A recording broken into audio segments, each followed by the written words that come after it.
even when I'm not looking at building or buying lands and all these things, right? There are a few terminologies that are very confusing. What is GHMC? What is HMDA? What is DTCP? And what is municipality? Like, right. Yeah. So, is there any short way to, like, is there any easy way to just know where what is the governing authority?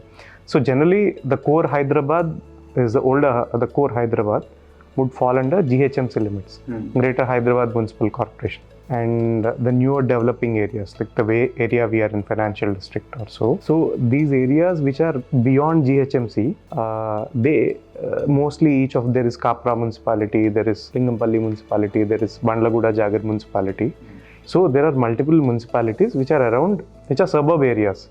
But together, all these municipalities, Nagar panchayats, etc., around Hyderabad, where the urbanization may happen or would happen in next, let's say 20-30 years. So we have come up with a master plan to govern all such areas.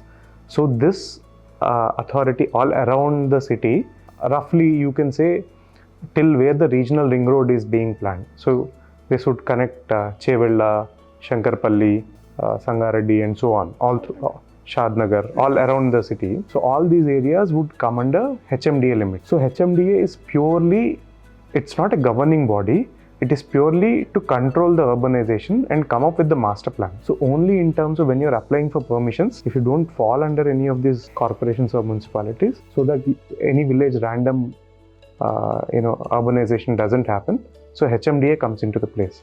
But if you're beyond these, you are either governed by a municipality or you are governed by village panchayat. So now what happens is, either these municipalities, corporations, so based on how big they are, or in this case HMDA, they have certain level of authority depending on the seniority of the officer, the planning officer who sits there. So based on that, they have certain levels of how much permission they can grant. Like HMDA has the full rights, or GHMC has the full rights to grant whatever permission. Even the skyscrapers, they have the authority to grant permission. Let us say if you go beyond these limits, so DTCP, Directorate of Town and Country Planning, is the authority that governs the entire state, where there are planners who govern these bylaws, etc. They're deputed to either GHMC or HMDA or municipalities. They sit and they are the ones who issue the permissions. So this department is purely to regulate and control and give permissions for construction. And at village level, it's the village secretary who is the representative of all the bodies. So at village level, village secretary issues permissions.